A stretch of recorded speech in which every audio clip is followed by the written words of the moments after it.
city of Lethis endures in the amethyst realm of Shaiish. These resilient but superstitious folk are in constant battle with the Lord of the Undead Nagash.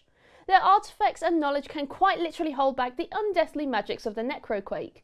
And in this video, we'll be painting a Free Guild Steelhelm in the scheme that you've voted for on our channel. This time, we'll be painting the city colours of Lethis to battle ready. Then we'll add a few extra steps to make our model look even more awesome. We won't be painting the skin this time, but we have loads of video with various skin tones on our channel. The paints we'll be using are on the screen right now. The pale purples, charcoal blacks and light greys are great for your entire Lethis army, or any other models in your collection. We also have a list of the additional equipment we've used, but you can use whatever brushes you feel most comfortable with, and you can change the mediums out with water. If you're new to painting or want to brush up on your skills, you can check out the Citadel Colour Painting Essentials videos to learn all about paints and painting techniques.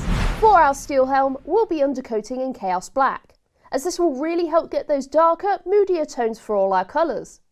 We can also have a pot of Abaddon Black to hand for mistakes, but we'll be covering every detail with our chosen colours. We'll start off with Lead Belcher for the armour, chainmail and sword with a small base brush. As this is our first colour, we can be a bit messier with our application, as long as we get 2 to 3 thin coats to get a solid coverage over those details. Once you're happy with your result, we can give our paint water a quick change, making sure our next set of colours stay nice and clean. Now to add some darker tones with Corvus Black.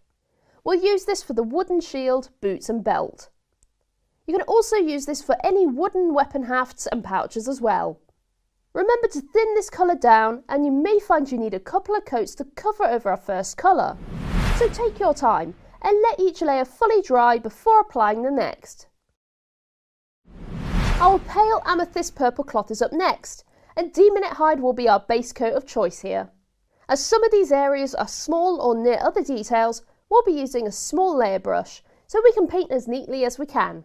Just like with our Corvus Black, we want a few thin coats applied smoothly, avoiding the other colours we applied. But if you do smudge some of this paint on your armour or belt, you can just tidy up once it's dried. We're already getting our Lethis Steelhelm painted quickly, so let's give them Skaven Blight Dinge fatigues.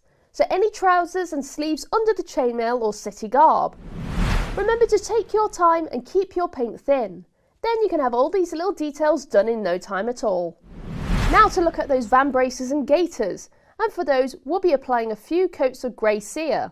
Don't worry if you get a bit of this colour on the skin, as we'll not be painting this here. As there are only 4 of these details on each model, it won't take you long to do, but you still want to take your time. If you rush your painting, you'll find that you make more mistakes, so slow down the pace. Then for our last base coat, we'll be using Rulord Brass for the shield, chest and helmet trim, rivets, buckles and weapon hilts. After you've applied a few thin coats, we'll change our paint water again, as we'll be using a contrast next for our colours. For the metals, Corvus Black, Demonite Hide and Skaven Blight Dinge, we'll be using 1 part Rattling Grime and 2 parts Larmium Medium, and apply it all over these details neatly. For the grey cere details, we'll be using 1 part Rattling Grime and 3 parts Larmium Medium. Now you may have noticed we're using Larmium Medium and not Contrast Medium. You can use this medium to make your contrast paints work more like shade paints, giving them similar properties, settling into those recesses more than sitting on the raised areas like contrast paint. Just make sure you don't apply too much of these mixes too heavily, but you can always remove the excess easily with a clean brush. And with that last paint dry, our Lethis Steelhelm is now battle ready, and looking rather lively for something living in the realm of death. You can stop here and paint the rest of your Steelhelms like this too, or you can add a few of these extra steps to make your models look even more alive. We're going to make the metallics look a little bit more damaged and worn away by highlighting them with Stormhost Silver. If you've never highlighted before, we'll be using our small layer brush, so we can get some thin lines on raised edges, so we need to get a good sharp point. We can do this by rolling the brush on the palette. This can also help control how much paint we apply. We'll use a combination of the side of the brush for any edges we can highlight quicker, and the tip of the brush for any details and any chips and damage you want to add. Remember that you can highlight as much as you want, so pick out the most raised edges for more definition from the shadows. Next, we'll highlight the purple cloth and details with Warp Fiend Grey. We just want to pick out the edges and the folds of the cloth. We can define the hem by highlighting a little higher than the shadow running around it.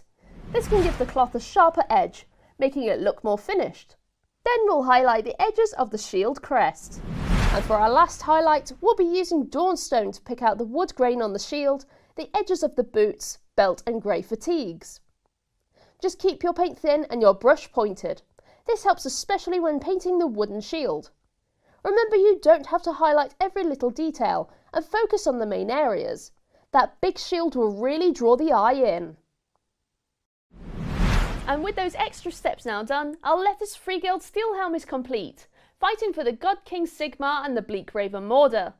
Remember, you can paint the skin tone in various ways, and we have lots of video on different tones. And it's the same with basing your models too. Here I have used Sterling Mud, and if you want to know more basics on basing, we have videos all about it. For more tutorials, tips and tricks, check out our videos on the Warhammer YouTube channel, or head to your local Warhammer store where our amazing staff will be happy to help you. Well, we hope you enjoyed this video and we'll see you next time. Bye bye!